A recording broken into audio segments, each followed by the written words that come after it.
Циклус едукативни емисии кои ќе ги опфатат основните начала за безбедноста на храна и храна на животни, општи и посебни хигиенски барања за храната со цел високо ниво на заштита на здравјето на потрошувачите во однос на храната. Земајќи ја разновидноста при снабдување со храна, вклучувајќи ја и храната со традиционални карактеристики. Кои се неопходните услови да се започне бизнис со храна? Означување, рекламирање и презентирање на храна и многу друго во Безбедна храна, здрава иднина. Со Светлана Коларич. Почитувани слушатели на Радио Слободна Македонија, ви посакувам добар ден. За сите оние слушатели кои го чествуваат денешниот празник Цветници, им посакувам многу здравје и среќа.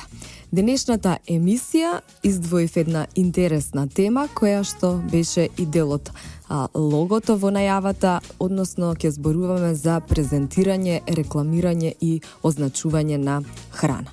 Иако станува збор за едно големо комплексно подрачје, кое што на вистина е подолго време научно истражувано, како треба да изгледа конкретно означување, како треба да биде означена храната, како треба да се рекламира и при тоа да се презентира, а со цел заштита пред се на здравјето на потрошувачите. На вистина Европа има вложено доста труд, но од друга страна таа донесе и регулатива број 1169 уште 2011 година, но регулативата стапи на сила во декември 2014 година.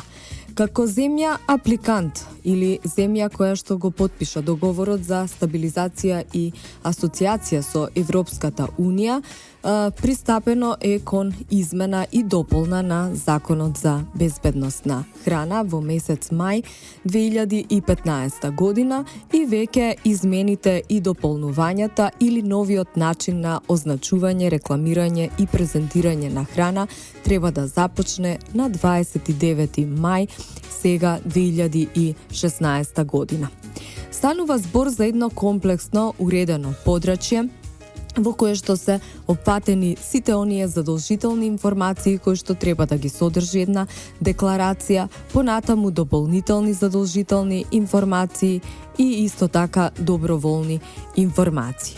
Сите оператори со храна, но исто така и оператори за храна за животни се должни да ја означат храната или па храната за животните се со цел да им обезбедат информации на потрошувачите. Но од друга страна се зема во предвид дека треба да се почитува и самата спецификација, односно тајната на секој производител. Но исто така не е изоставен и моментот дека сепак треба да се почитува и слободната трговија, односно движењето на прехранбените продукти во целиот свет помеѓу земјите.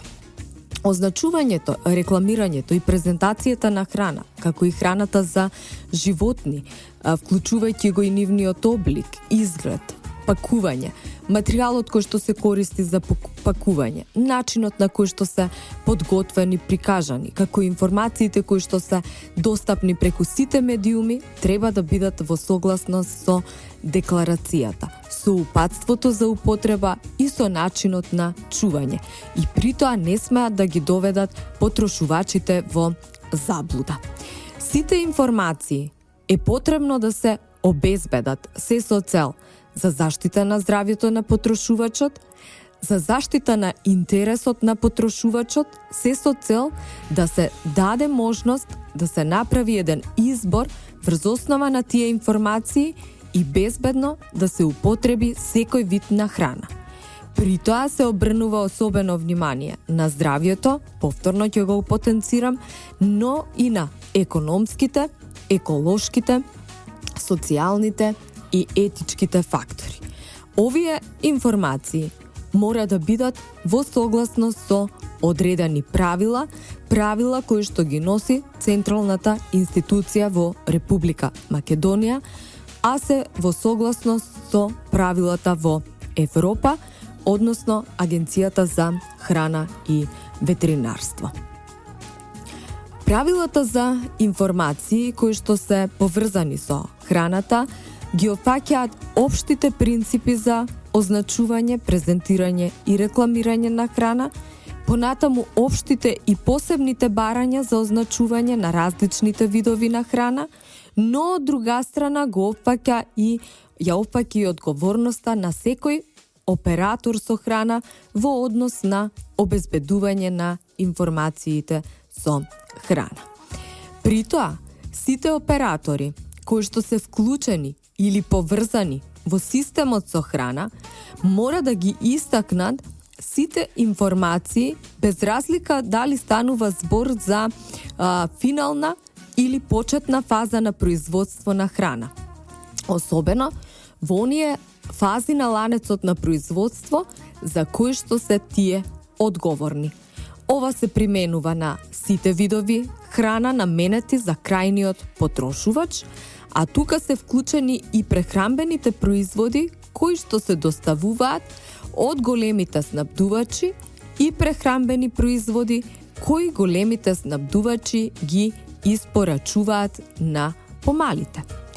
Секоја храна која што е наменета за достава до крајниот потрошувач или до големите снабдувачи со храна или пак до угостителските објекти, мора да биде придружена со соодветни информации кои што ја пратат храната.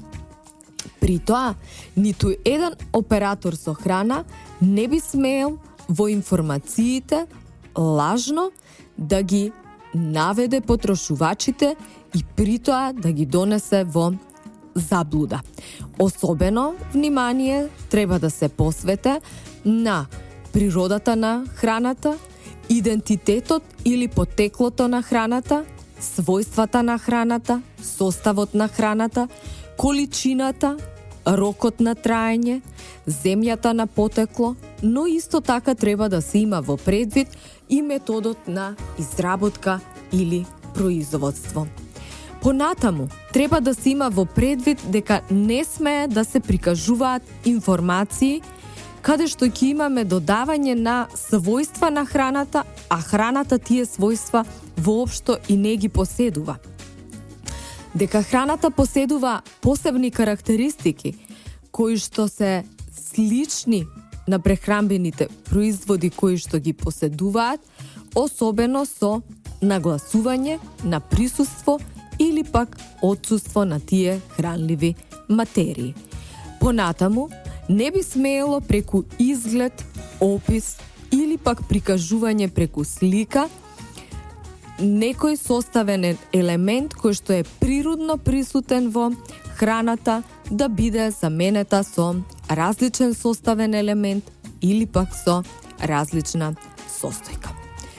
При тоа, со овие нови законски правила и прописи, исто така се овозможува на секој потрошувач, кога ќе направи избор на храна, информациите кои што се поврзани со храна, мора да ги добие и тие мора да бидат прецизни, да бидат јасни и да бидат лесно применливи.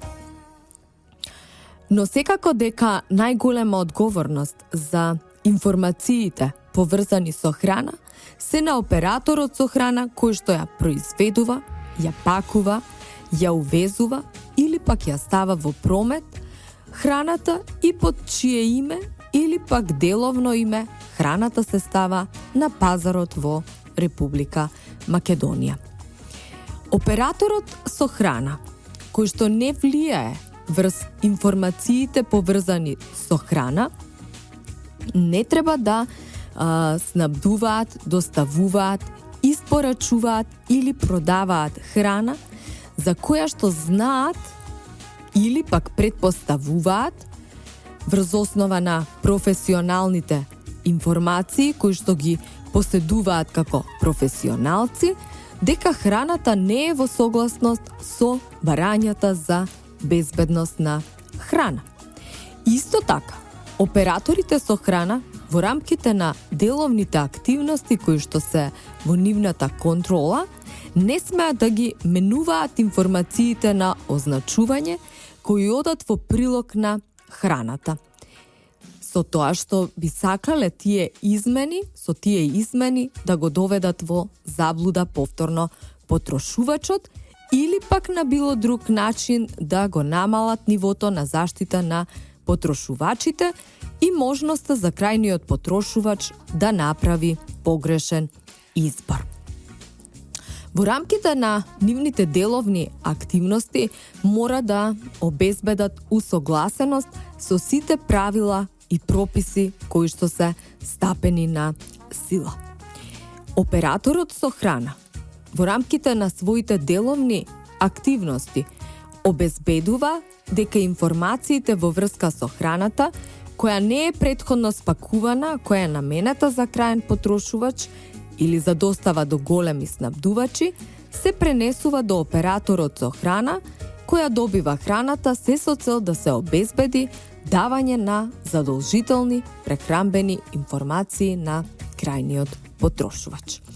Ова е воведниот и опширен дел, се со цел пред се заштита на здравјето и заштита од заблуда на интересот на потрошувачите. Имаме блок на реклами, па повторно ќе се вратиме во студиото на Радио Слободна Македонија.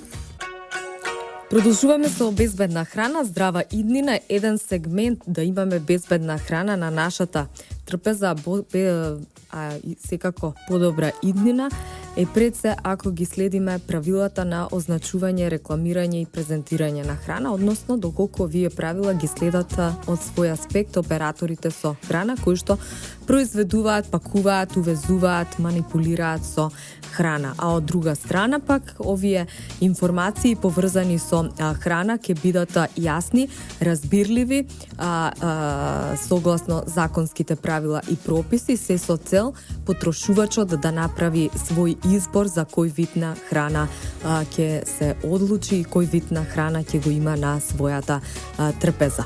Кои се основните податоци и информации со храна кои што се задолжителни на секој вид декларација на храна? Секако една од нив е името на храната, но исто така многу е важен и списокот на состојки во храната или пак секоја состојка или помошно технолошко средство кое што се додава во производство или друга супстанца која што предизвикува алергија или предизвикува нетолерантност кај одреден вид на популација или одреден процент на популација.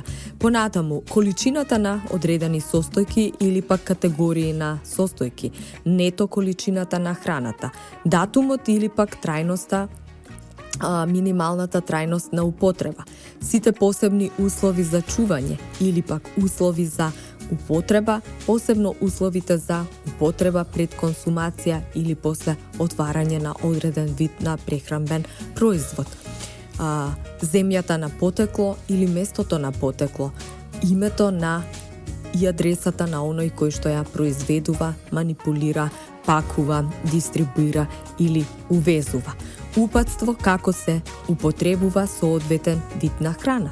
Понатаму, доколку станува збор за јалоци кои што содржат повеќе од 1,2 промили алкохол по волумен, реалната јачина на алкохол по волумен и исто така информации за хранливата вредност на храната изразени во нутритивна табела. Сите овие задолжителни податоци треба да ги има една декларација на производите кои што ги добивате, односно производите кои што ги пакувате. Освен задолжителни информации, исто така правилата велат дека треба да има и дополнително задолжителни информации. Овие информации се однесуваат за различни видови на храна. Еден различен вид на храна ќе споменам е месо и преработка од месо. Друг вид на различен вид на храна се алкохолни, безалкохолни, газирани, негазирани пијалоци или пак овошни сокови или пак пекарски производи или пак млеко и млечни производи за кои што секако дека има и дополнителни задолжителни информации. Задолжителните информации кои што ги бараат правилата треба исто така да бидат наведени на едно забележително место на етикетата или декларацијата и тие треба да бидат лесни за читање и онаму каде што е соодветно треба да бидат неизбришливи. и во ниту еден случај не смеат да бидат скриени, нејасни или пак да бидат напишани на некоја сликовна материја со која што би можело да се попречи представувањето на задолжителните прехранбени информации. Без оглед на барањата за посебни видови на храна, представувањето на задолжителни информации кои што се наоѓаат на пакувањето или се прикачени на производот треба да се печатат на начин на кој што ќе се обезбеди јасна читливост. Новите законски правила и прописи за прв пат стапуваат на сила во Република Македонија од 29 мај сега 2016 година и со новите правила и прописи дефинитивно се отргна веќе онај бунт од страна на потрошувачите кои што велеа дека многу тешко одредени декларации на производи се читаат, односно се користеа букви кои што беа многу мали со големина. Сега веќе имаме еден пропис кој што вели дека големината на букви треба да биде еднаква или поголема од 1,2 милиметри. Но, исклучок има кај пакувањето на производи кои што имаат површина помала од 80 см квадратни и големината на малите букви треба да биде еднаква или треба да биде поголема од 0,9 милиметри. Ова е навистина еден добар момент за сите потрошувачи, заради тоа што веќе кога имаме соодветна големина на букви, многу полесно ќе дојдеме до сите информации кои што сакаме да ги прочитаме, односно да ги имаме како предзнаење се со цел да се одлучиме кој производ ќе го купиме и кој производ ќе го користиме во нашата исхрана. Еден нов момент во новиот начин на означување е дека одредени задолжителни информации треба да се најдат на едно исто место. Односно, името на производот и нето количината, а доколку станува збор за пијалоци каде што процентот на алкохолната јачина е поголем од 1,2 промили, сите тие треба да бидат во едно исто видно поле. Видното поле си го одбира самиот оператор на храна, но велат дека доколку овие задолжителни информации се најдат на едно исто место, многу ќе му биде полесно на потрошувачот да кога ќе го земе во рака производот од свој агол, ги види овие 3 информации и веднаш по брза постапка донесе одлука кој производ ќе го купи. Задолжителните информации во случај на продажба на прехранбени производи преку далечинска комуникација треба пред да се склучи набавката сите задолжителни информации, освен информацијата употребливо до, да се достапни до потрошувачот и при тоа да се наоѓаат на материјалот кој што ја придружува продажбата на далечина или се дадени преку други соодветни средства кои се јасно утврдени од страна на бизнис операторот со храна.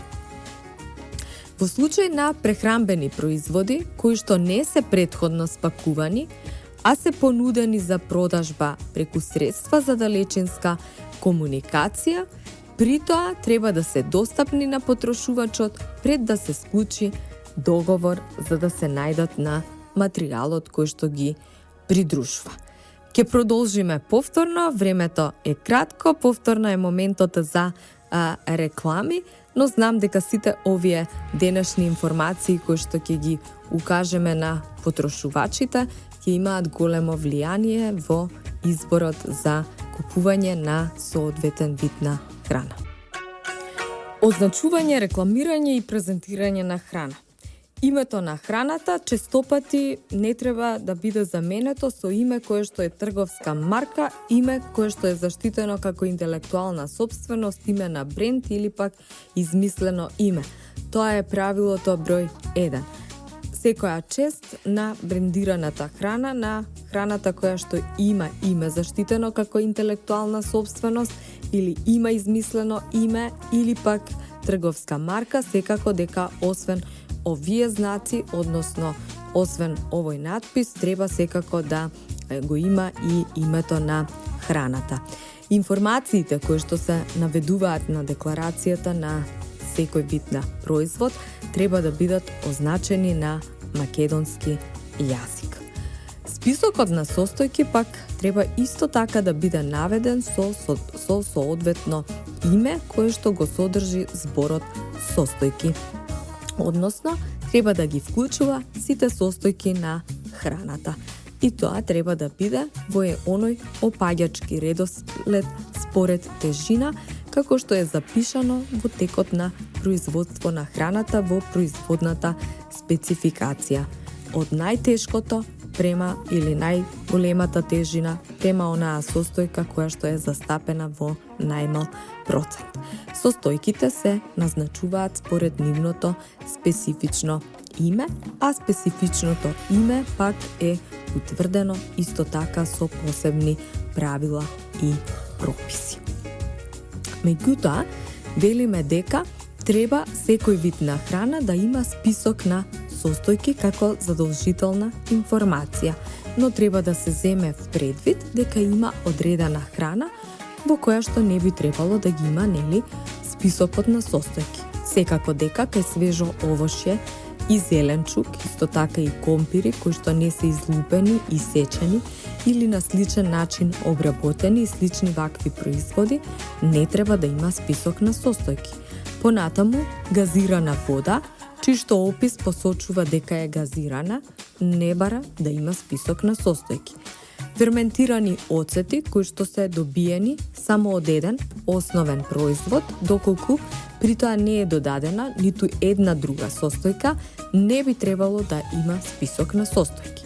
Понатаму, имаме производи кои што се многу специфични и заштитени согласно соодветни правила и прописи и се знае од што точно се составени овие производи и дека нивната рецептура или нивниот состав е важна основа за да го носат името, како што е сирењето, путерот, ферментирано млеко и павлака, на кои што не им се додадени други состојки, освен млечни производи, понатаму прехранбени ензими и култури од микроорганизми кои што се неопходни за производство, или пак во случајот на сирење, различно од свежо сирење и преработено сирење, солта која е потребна за нивно производство.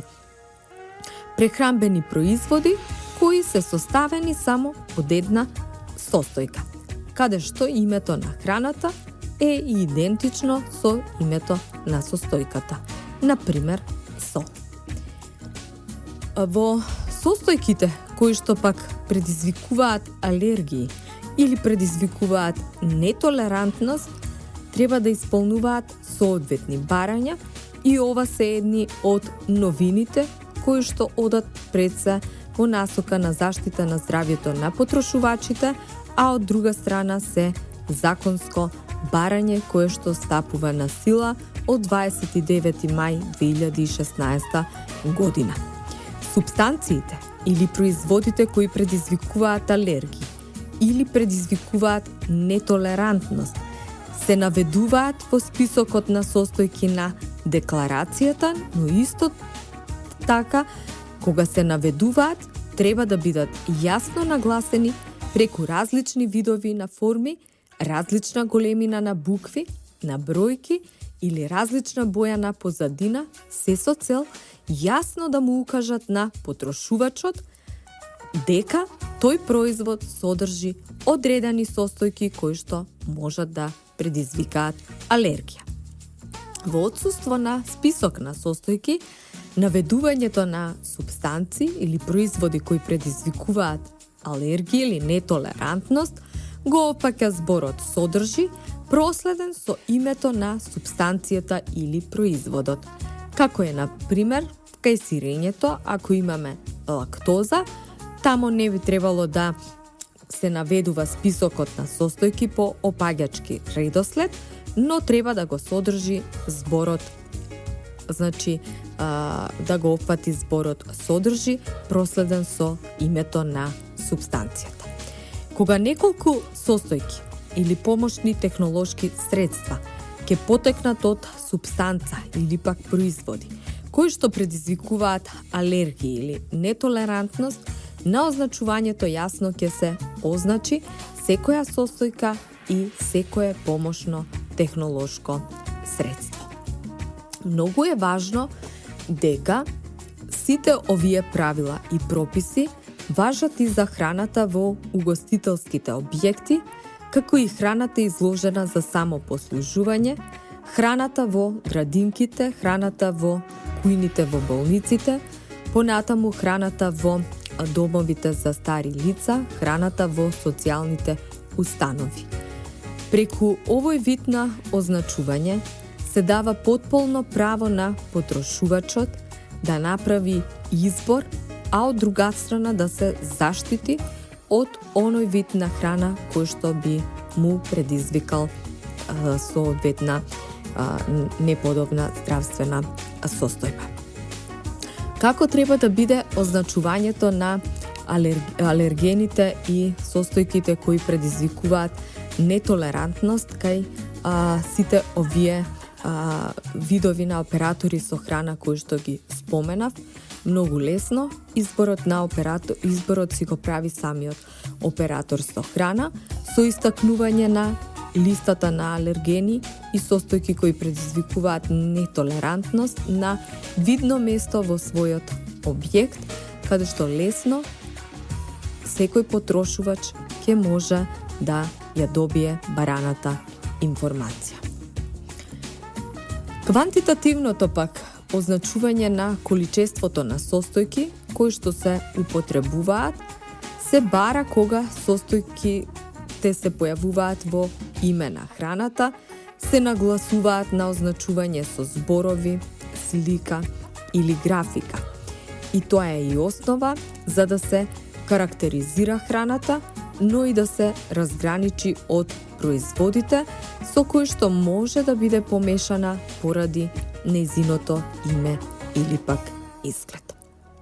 Од економски карактер многу е важно и означувањето на нето количината на храната, која се изразува со употреба на литри, центри, мили, килограми или грамови, и спомнавме дека името на храната заедно со нето количината на храната треба да бидат во исто видно поле, се со цел за побрзо да му се олесни на потрошувачот да направи соодветен избор на храната.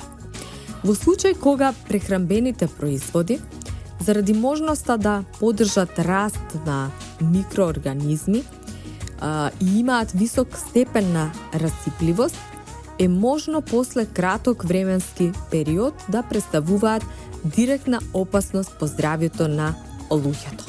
Во таков случај, датумот на минимална трајност се заменува со датумот да се употреби до. И при тоа, кога на самиот производ или продукт ќе видите израз да се употреби до, тоа значи дека после тој датум храната се смета дека не е безбедна во согласност со Законот за безбедност на храна. Во случај кога се бараат пак посебни температурни услови за чување или услови за употреба на прехранбени производи, тие барања исто така треба да бидат назначени на храната. Или пак честопати овие податоци ни се потребни за да не упатат како треба да се однесуваме према еден прехранбен производ, кој што после купувањето го отвараме, а потоа поминува еден период кога истиот тој го чуваме неколку дена или пак подолг период, за да знаеме точно колкав е рокот за консумација после првото отварање на производот. Означувањето на земјата на потекло или место на потекло навистина е многу важен момент, но особено е важен за сите оние производи кои што се веќе регистрирани како производи кои што имаат заштитена географска ознака, понатаму традиционални специјалитети за заштита на географските ознаки, ознаките за потекло, за земјоделски производи и прехранбени производи кои што се означени во некој во друг закон. Овој вид на ознака е задолжителен пред се кај месото, кое што е месото кое што се увезува од друг вид на земја, но исто така и за месото кое што се одгледува, односно потоа се коле и доаѓа на нашата трпеза од нашата земја.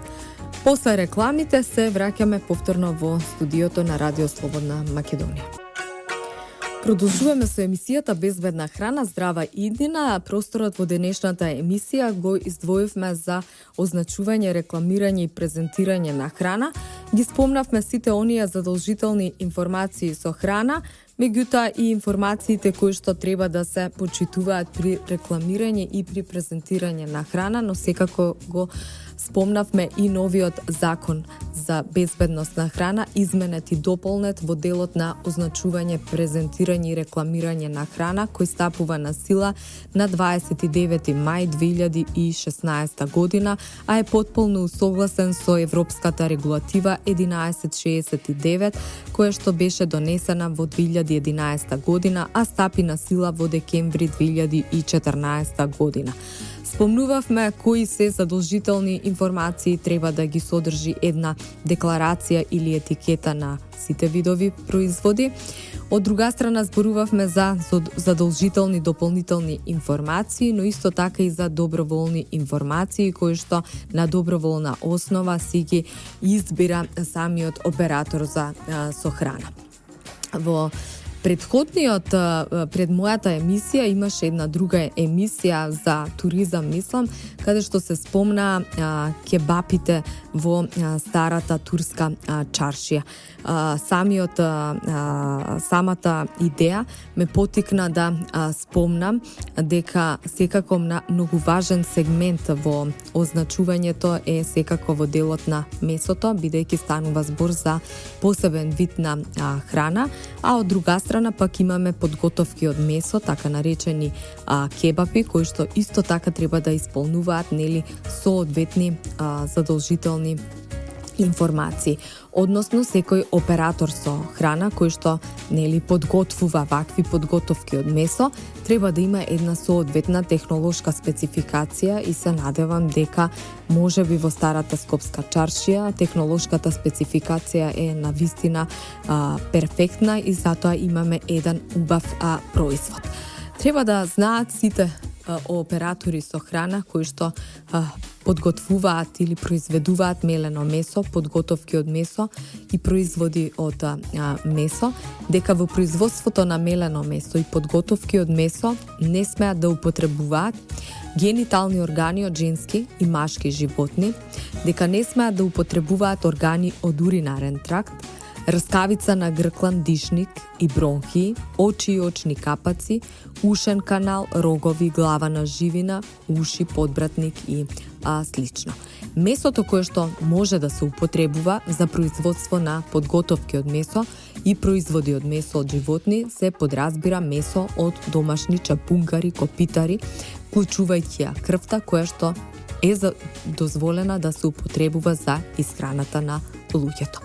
Месо кое што може да се употребува за производство на подготовки од месо и производи од месо од живина се подразбира месо од кокошка, мисирка, гуска, пајка. Месото од свински глави може да се користи единствено во варени колбаси и во производи кои што се декларирани како специјалитети од свинска глава. Ако исто така се спомне дали можат да се користат адитиви, се вели дека не треба да се употребуваат средства за конзервирање, врзување на вода, како и поврзување на состојки од фил, како и за обојување на производите во производството на мелено месо, подготовки од месо и производи од месо. Но, како додатоци, можат да се употребуваат соодветен вид на адитиви, кои што се опишани во соодветни правила и прописи. Во производството на подготовки од месо и производи од месо, како додатни состојки можат да се употребуваат млеко и производи од млеко, јајца и производи од јајца, производи од риби или прехранбени производи од растително потекло, зеленчук, печурки, житарици. Но сето ова треба да биде наведено и содржано во производителската спецификација за производите. На декларацијата на производот треба да бидат наведени сите овие состојки кои што се употребени во производството на подготовки од месо и производи од месо. Производите кои содржат помалку од 80% месо не треба да бидат означени како подготовки од месо или производ од месо, освен доколку не е посебно пропишано во некој друг правилник. Меленото месо, кое што е добиено со мелење на говедско и свинско месо од прва и втора категорија, на кое му е додадено помалку од 1% сол и употребената количина на мускулно, сврзно и масно ткиво, треба да одговара на соодветната категорија месо. Ова е тоа мелено месо, кое се подготвува во месара, а мелењето треба да се врши во присуство на купувачот. И тука треба само на декларацијата да го имаме процентот на говедско и свинско месо или пак само на еден вид месо. Ова беше накратко во делот на означување, рекламирање и презентирање на храна. Ви посакувам пријатно попладне. Трговско радио Дифузно друштво, Радио Слободна Македонија. Јас сум Светлана Коларич. Денеска е 24 април 2016 година. Продукција Радио Слободна Македонија. До слушање до следната недела. Пријатно. Циклус едукативни емисии кои ќе ги опфатат основните начала за безбедноста на храна и храна на животни, општи и посебни хигиенски барања за храната со цел високо ниво на заштита на здравјето на потрошувачите во однос на храната. Земајќи ја разновидноста при снабдување со храна, вклучувајќи ја и храната со традиционални карактеристики. Кои се неопходните услови да се започне бизнис со храна? Означување, рекламирање и презентирање на храна и многу друго во Безбедна храна, здрава иднина. Со Светлана Коларич.